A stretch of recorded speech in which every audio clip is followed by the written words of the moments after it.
Hey, it's me, Vicky Marie. Good morning, good afternoon, good evening, wherever you are in this crazy world we're living in. I hope wherever you're watching this from, that you're well. Thank you for watching. Thank you for liking. Thank you especially for subscribing. If you're not subscribed, please click the subscribe button. Thank you for all your support. Special thank you to my members and special thank you to those of you who go that little bit further, who have bought me coffees, sent super stickers, PayPal, etc. Those of you who email me, leave nice comments, etc. Thank you. Okay, so I haven't got long this morning. I've got to work later. I've got some classes to teach, some Spanish classes to teach. But I just wanted to come on for 40 minutes or so just to tell you about this case or to let you know what's happening with this case. We have looked at this case before. It's quite a long time ago now. If I remember, I will link any other videos I've done about this case I will link it up in the description. So this, of course, is this horrible man. Oh my God, Rex Heuermann. Just look at him. It's one of those, isn't it? Eyes, the windows to the soul. Imagine that being the last thing that you see. Once these poor victims of Rex Heuermann, who is a serial killer. And serial killers are few and far between these days because of DNA advances, and that's how Rex was caught after many years of looking for the Gilgo Beach or Long Island serial killer. He was finally caught. He was, I think it's ironic because he's a massive guy. Some people said he looked like Shrek because he's massive in all aspects, tall, big guy, and a successful architect to all intents and purposes. One of those people living amongst us. He does look a bit creepy, but you can't. If your neighbour looked a bit creepy, you wouldn't think they were a serial killer, would you? Maybe you would if you're interested in true crime. You start looking sideways at everyone.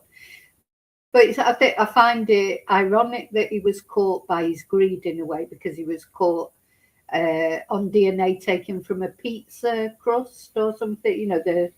The law enforcement were following him and they took a pizza crust and took the DNA off it. And that's how he was finally caught. He was arrested walking down the street, wasn't he?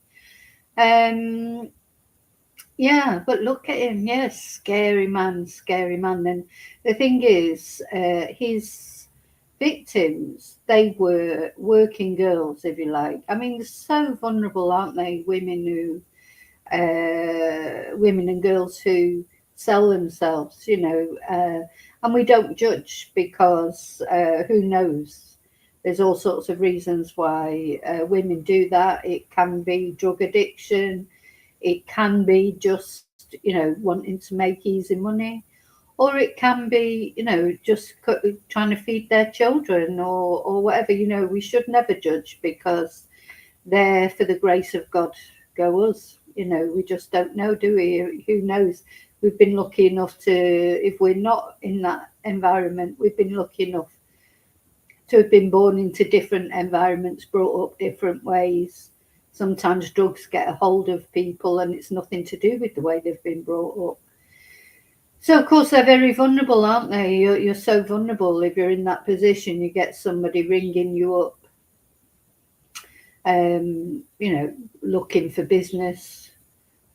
People, you don't pick and choose your punters, do you? I mean, he'd get in touch with them, and then I wouldn't, it always goes through my head how horrible it must be as it dawns on them who's picked them up or what kind of person they've gone home, agreed to go home with, or whatever, to go to a hotel with or wherever these horrible events happen. That moment when they realise what he is. It just must be the most horrible, horrible. You just wouldn't wish it on your worst enemy, would you? This man. Anyway, he stands accused. He's been caught and he's due to start trial. But it's being thought now that he's going to change his plea from guilty to not guilty. That's what we're waiting for. Also, there's an extra victim now from, these victims. The number of victims keep going up. Here are some of the victims. The thing is, it's hard to find a photo with all the victims together and a photo that doesn't include photos of them in their mugshots, because likely a lot of these girls, sadly, at some point might have been arrested for solicitation or for drug charges. And, I don't want to show their mugshots. I want to show them as they were, normal girls, because a lot of these girls, they get to a point in their life where they go to drugs, but they weren't always on drugs. We don't want to see them as criminals. They are victims, and that is not all of them. This girl, I'm going to go through all the victims' names shortly. This is the latest one that is expected to plead guilty to. So I think there will be, if he does plead guilty to the death of this girl, there will be 8 victims altogether. So we're going to go through those in a moment. But yeah, it's horrible, Hi, Marg. Good morning. Hi, lovely lurkers. Hi to replay crew. Hi, sorry, I forgot to say my hellos there. Yeah, let me just go back to that. So, no, I mean, it's brilliant. This guy has been caught. Of course, for many years, how this all came about, we mustn't forget Shannon Gilbert. I need to do an updated video about this. Shannon Gilbert, it was because of her that these victims were even found, even though it's thought that Shannon Gilbert was not a victim of Rex, but she mysteriously ran away. I have done a video about this. She ran away from a punter, if you like. She was out there on Long Island, and she started having some sort of, whether she had a psychotic break or whether she genuinely was in fear for her life. She rang 911, she ran away, and she was not found. It was while the police were looking for her that they found the other bodies, and in fact Shannon's body. And it's not thought that Shannon was red rummed. It's thought that Shannon maybe died of exposure because she got lost in some marshes. But again, who knows? That's when these victims were found, or 4 of them were found. And that's what started this whole investigation. I mean, how long might have those girls might be still lying there in their graves, wrapped in the burlap sacks that he wrapped them in, and maybe would never have been found if it wasn't for Shannon Gilbert. So we mustn't forget her either. Anyway, so this is Rex Heuermann. He's the man who stands accused, and at the moment he is pleading not guilty, but I think it's tonight. Tonight as far as American time is concerned. Anyway, he's expected to change his plea from not guilty to guilty. So will he? As I've said before, I'm sort of torn in this. This sort of part of me wants him to, because it makes it all easier, for the families of the victims, that they don't have to hear all the details. But having said that, maybe they want the details. Sometimes they want the details of their loved ones' last moments and why this person did it, etc., and what happened. So then they don't get that, do they? Like in the Koberger case, they don't get any explanations. Stefan Stearns, didn't even plead guilty, just pled no contest. I don't know, only the individual victims' families know what they would have preferred. I suppose you prefer a guilty verdict because they're admitting to it, and you know that the person responsible is off the streets. But then, you want to know why, don't you? Want to know why? You want to know what happened to them, etc. So it's very difficult. I mean, there is no right answer, is there? So this is now Rex was a married man. This is him in happier times with his wife when he married her. She didn't know, of course. So there's been a lot of I think quite a cruel thing in this case as well, that happens in many cases of serial killers, is the family come under suspicion as well, because I think one of her hairs was found on this pizza crust or in the pizza box or whatever. So Ella, her name is, she's come under a lot of criticism, as has, now if I show you this picture, so this is Rex Heuermann's wife, there she is in the green dress, and that's his son and daughter.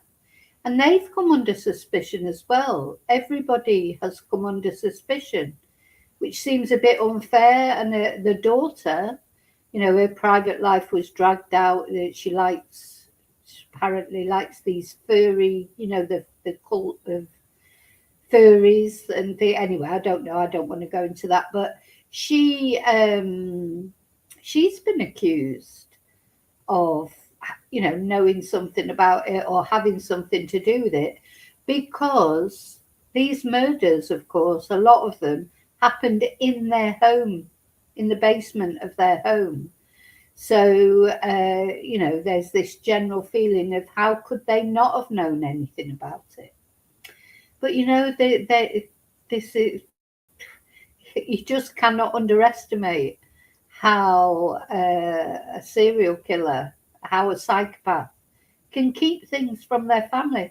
And also, probably, I'm sure looking back, this family, they look at things and think, oh yeah, that was strange that night when that happened, or when I found this in the house, but people are in denial sometimes. We've seen it with Richard Allen's wife. We've seen it with a lot of wives, like Stefan Stearns' parents. When people are in denial, they just don't want to admit that they're. So even sometimes I think when people see things right in front of them, they don't accept it. I've seen it happen so many times. It's quite scary, the strength of denial. If you don't want to believe that your loved one is about, you think about if you found something in your house, I don't know, a t-shirt with blood on it, you wouldn't automatically think, oh, my son or my husband or my brother or my dad, oh, he's got a t-shirt with blood on it because he's just been out and killed someone. That isn't the first thing that would come into your mind, is it? You'd just think, oh, he must have cut himself, or what's happened here, or maybe he's been, if he likes hunting, maybe he's been hunting. Your brain wouldn't automatically jump to that, oh God, he must have murdered someone, would it? So, most people would not believe, you have to understand about psychopaths. That's the whole point of, psychopaths can hide themselves so well. They can fit in normal life. They don't have emotions, but they can mirror emotions. They copy your emotions. That's why quite often psychopaths, sociopaths are with empaths even, or with, very nice people, because they can use the aura that they give off. They use it they're like chameleons. They take the shape of whoever they're with, because they don't feel emotions in their own right. It's very interesting, really. See that they're devoid of emotions. how what they do is take on that other people's emotions. That's why they get married and they put on this front. They can be anything. They can be the loving husband. They can be the loving dad. They're like actors roaming through life, you know, just taking on whatever role will suit them while in their secret life. So remember, we've all got what is it, a public life, a private life, and a secret life, apparently. So in their secret life, they're doing all these terrible things. But in their public life and their private life, they're taking on roles: husband, father, architect, your job, your professional life. It's all an act. Nobody knows. As soon as that door closes, when somebody gets home to their private place where they can really be themselves, none of us know what's really going on. And they do it in plain sight. Look at Dahmer. Jeffrey Dahmer taking all those young men into his flat. Dennis Nielsen, he was another one in the UK, meeting young men in bars and things and taking them home and disposing of them. Lived in a house with lots of other people, lots of other flats in that house. They don't necessarily live on remote ranches like, they're not all Ed Gein or Texas Chainsaw Massacre or whatever. They're quite often, they could be living next door to you. That's how scary it is. And if it ever came out what they'd, done, you'd be like, oh, they all seem like they all said hello, always a nice person, so nice, saw him playing with his kids. Like that's the reality of it. These people do not hide under stones and come out drooling on a full moon. They live next to us. They're in normal life. It's really quite terrifying when you think about it. It's the wounds, terrible, really. I'm going to read out to you about this case, and I'm literally reading the Wikipedia.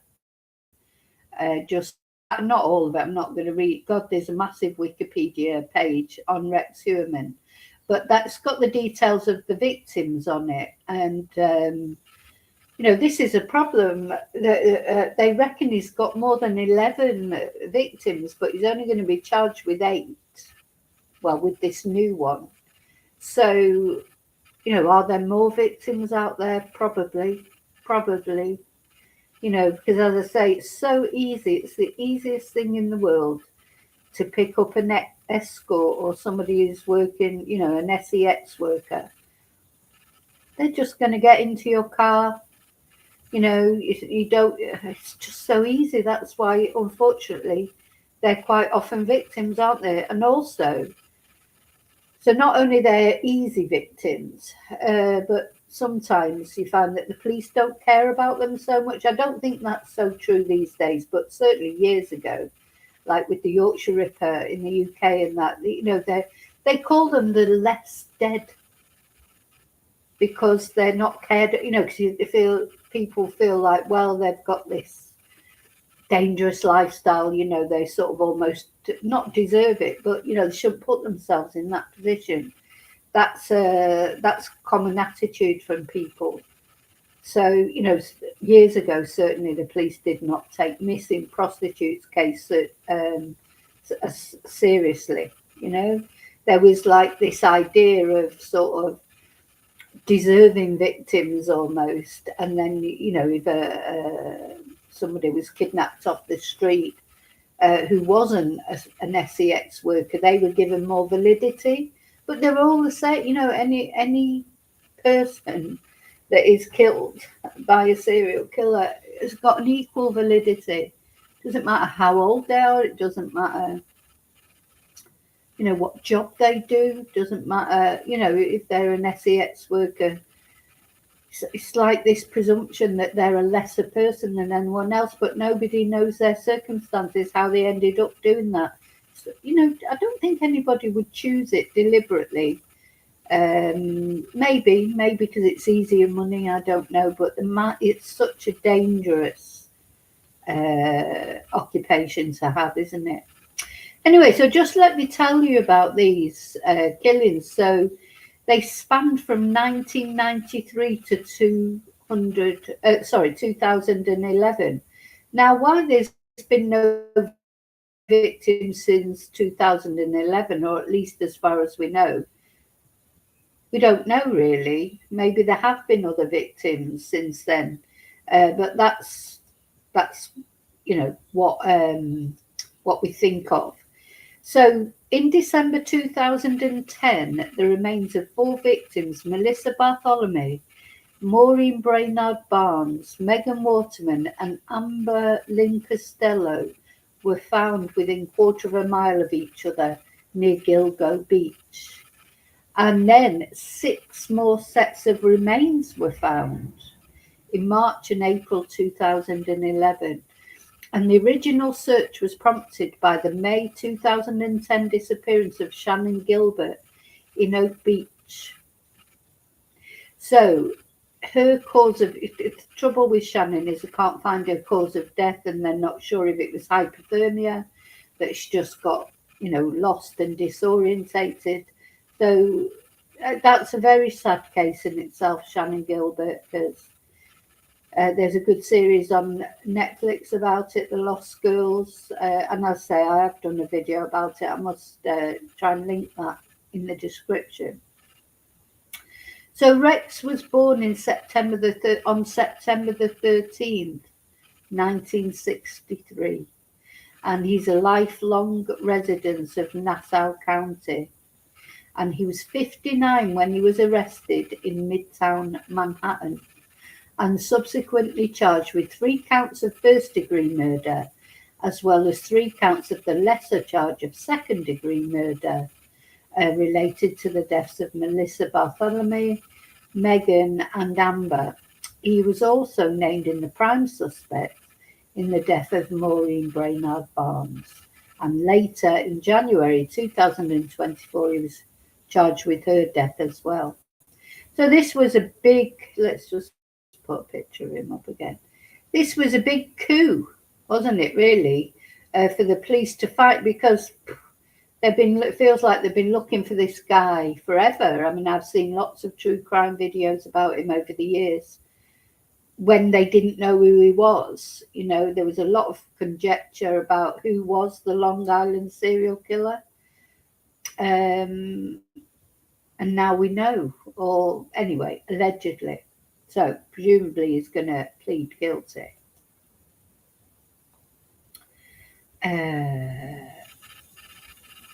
So, sorry, do you know what? I've got to go and do something for the dogs. I won't be a sec.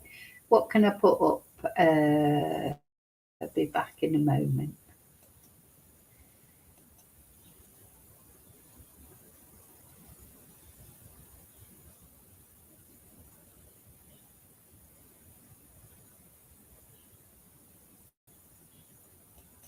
Be right back.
Okay, I'm back.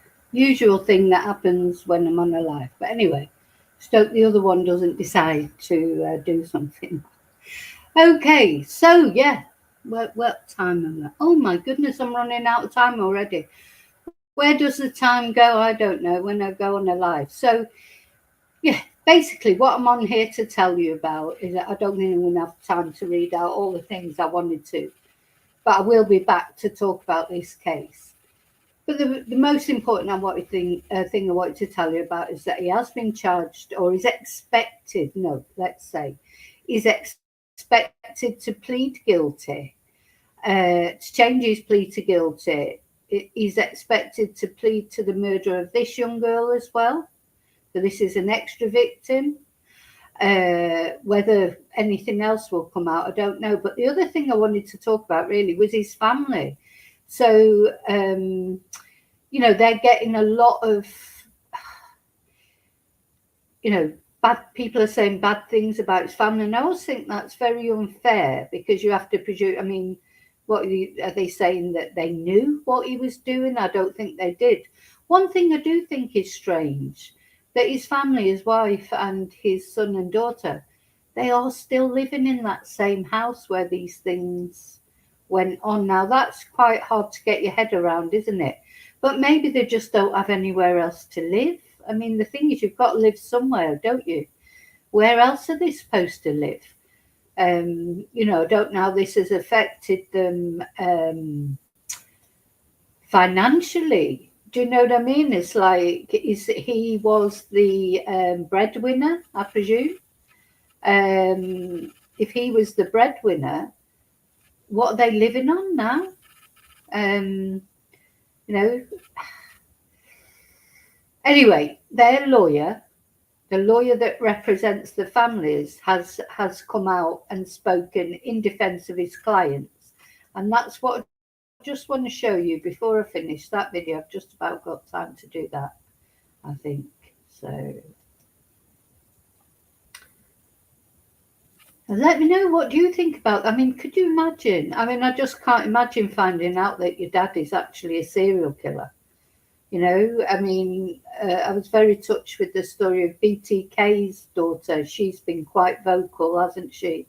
Again, there's a documentary on Netflix about it.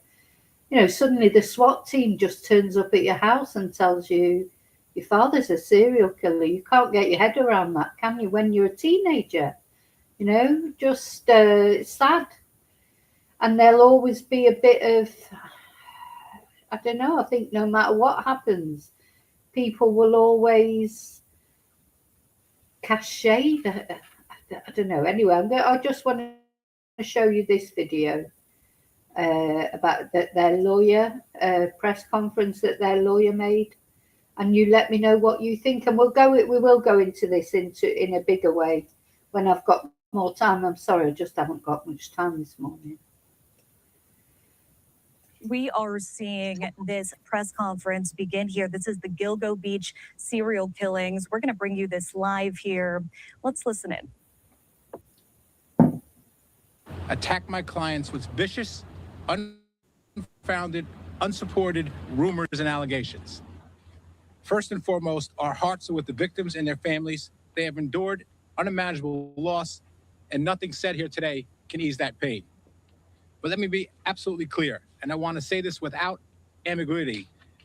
Mrs. Ellerup and Victoria Heuermann had no knowledge, no involvement in, no connection whatsoever to these horrific crimes. None. I would like to add. So you've got Rex's wife here and his daughter here, and I just feel sorry for them because they have received an awful lot of hate. Victoria Heuermann was 3 years old. She was 3 years old at the time of the homicide of Valerie Mack. Mr. Ray accuses her of active participation in a homicide where she was 3 years old. Just take that into consideration on the reckless acts that are brought by this. The individual responsible acted alone. Rex Heuermann has been indicted and charged with these series of homicides, and he will have his day in court to answer for those charges, which we all know will be tomorrow morning. My clients have fully cooperated with law enforcement from the very beginning. There is no evidence that implicates them in any way. None. Unfortunately, there has now been a civil lawsuit filed that attempts to suggest otherwise. The lawsuit is reckless, irresponsible, and completely unsupported by the facts in this case. This case has been thoroughly investigated by the Gilgo Beach Task Force. My clients have cooperated during that investigation from minute one, right in front of this house in the command center post that was put out here the minute Rex Heuermann was arrested. It is deeply troubling in the wake of such tragedy that anyone would choose to advance claims that have no factual basis only to serve to further harm individuals who themselves are dealing with profound personal human trauma.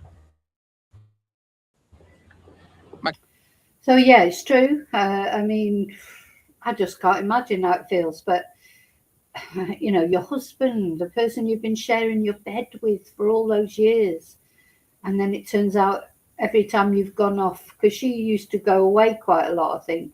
Every time and that's when you brought these girls back to the house. You know, to find out that every time you've not been there, he's been doing this kind of thing in your home. Maybe even in your bed. You don't know what he's been doing in your bed. You know, that's the wife, and then the daughter. This your dad.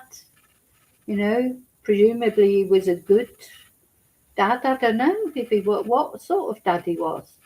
But so it's bad enough for them to find out all this and to be trying to cope with it, and then being accused themselves. And as this guy said, the daughter was 3 years old when the murder happened, that she's been accused of having something to do with. And, you know, of course, there's going to be DNA from the wife and from the family and hairs and things found because they lived in that house. But I am surprised that they still live there. But then I think they probably just haven't got anywhere else to live. Clients are trying to process the reality that someone they trusted, a husband, a father, is accused of committing unthinkable acts. They are victims in this situation as well, not perpetrators. We ask for restraint, fairness, and for the media and the public to focus on the pursuit of justice for the victims rather than amplifying unfounded, reckless allegations. There will be a time and a place to address the claims through the legal system and in that process, and we plan on doing that. But today, let me be absolutely clear. They have absolutely no involvement in the actions of Rex Heuermann, and we look to be fully exonerated in this reckless lawsuit brought by John Ray. If anybody has any questions, I'd be happy to respond. Sources are telling us that Rex is going to plead guilty to murdering 8 people tomorrow. Your client's reaction to knowing that he's going to be admitting to these murders? Until tomorrow morning, we don't know what's going to happen in the courtroom. That's between, Rex Heuermann, his attorneys, and the district attorney's office. I'm not going to comment on any of that, any speculation on what's going to happen tomorrow. Has Rex had any conversations with us ahead of tomorrow's possible plea? He has, but again, I'm not going to discuss those conversations. So the family is prepared for whatever's going to happen tomorrow in court. They have, had conversations, with Rex over the past, several months. So they are prepared for whatever outcome is going to happen in court tomorrow. Have they allowed him to plead guilty? They have not been involved in the decision-making of Rex, one way or another. There's been a lot of news about them making money off of this documentary. Peacock is here. What do you say to that? I say this is America. People are entitled to, whatever they are entitled to do. This is nothing about Rex Heuermann. This is about Asa's life and her process through this, Victoria's life and her process through this whole thing. There's no comment other than that. Look, this about the money and everything. Well, maybe they have been paid for a documentary or whatever, but they've got to live off something, haven't they? They've just lost the breadwinner. It's not their fault. The thing, at the end of the day, they did not bring this situation about. Rex Heuermann brought the situation about. They've been thrown into this situation. If they get paid for a documentary, well, what they're supposed to do, just go on there and give their services for free and live on fresh air. It's not, maybe it'd be nice if they gave a donation towards the victims or whatever, but, I don't have this issue with them actually being paid for a documentary. But anyway, let me know what you think. comment at all directly about? No, she will not. And is there any? Can you go over any insight into why Rex may have changed his decision about a guilty plea? Has that been shared with the family? The reason That's between Rex and his legal team. We are not part of any decision-making process that took place on why or if he's going to change his plea. How have you prepared? Is this a relief? Is this a relief to your clients? Well, my clients have been living a nightmare for the past 3 years.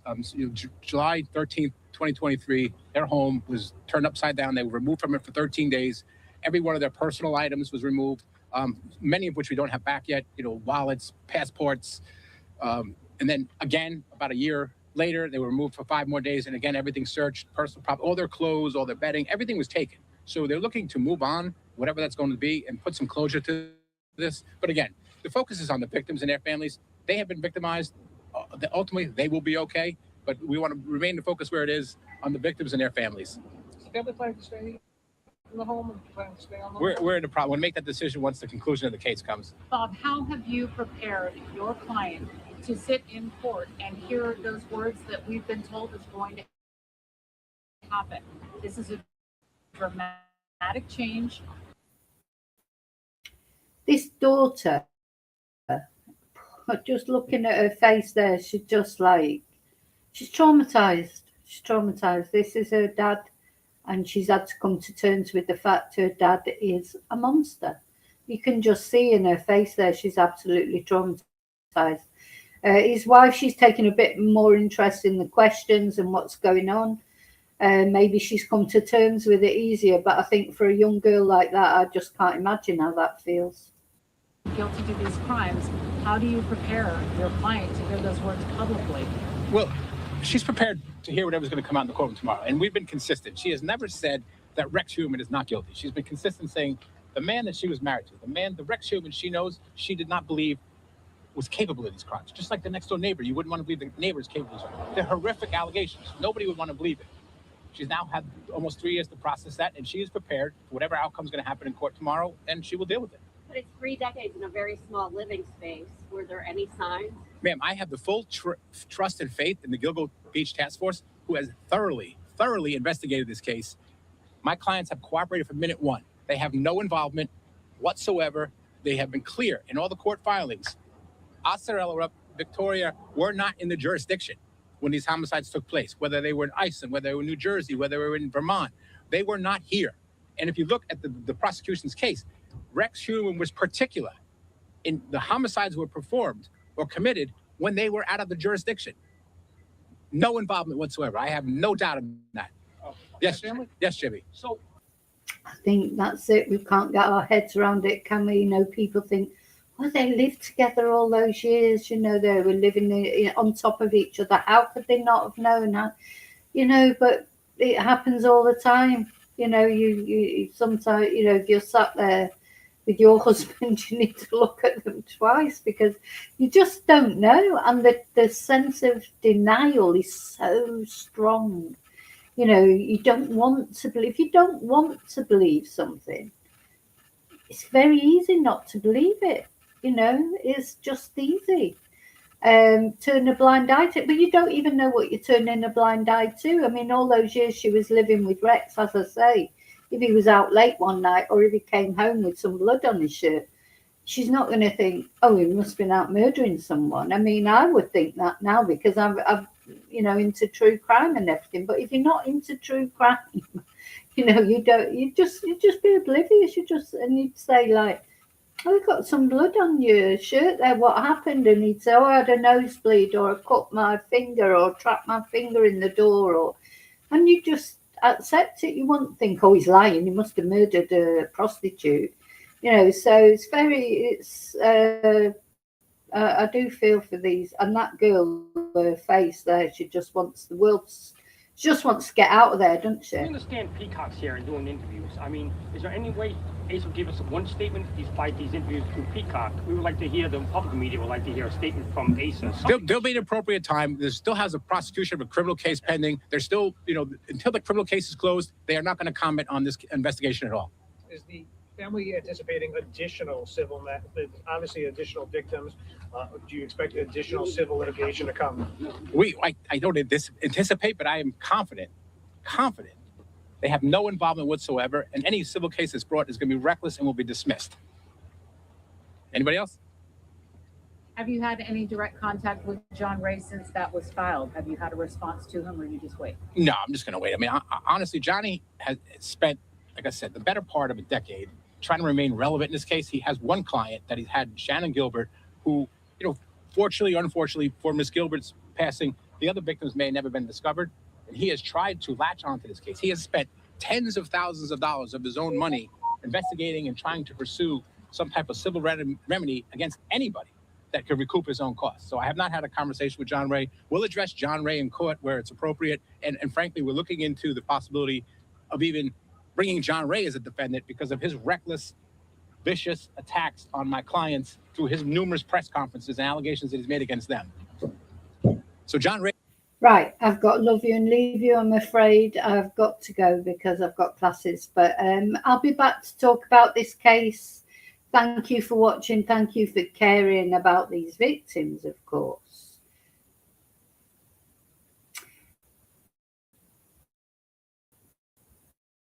Oh. Yeah, I agree. I think it's this family, and yeah, their passports have been taken. So yeah, can't leave the country, and they can't say anything, not really properly, as he just explained, till the court case. You know, if tomorrow he pleads guilty, and then and then it'll be the sentencing. When it's all sorted, then they can come out and tell their story more if they want to, and if they get paid for it, well. You know, what do you expect them to do? You know, if they've got to live, you know, somehow. They're not going to find it easy to find employment, are they? Because of who they are as well. Anyway, I've got to go. Thank you so much. I'll see you really soon in the next video. Have a good day or afternoon or evening, wherever you are in this crazy world. See you really soon in the next video. And until then, may your God always go with you. Thank you.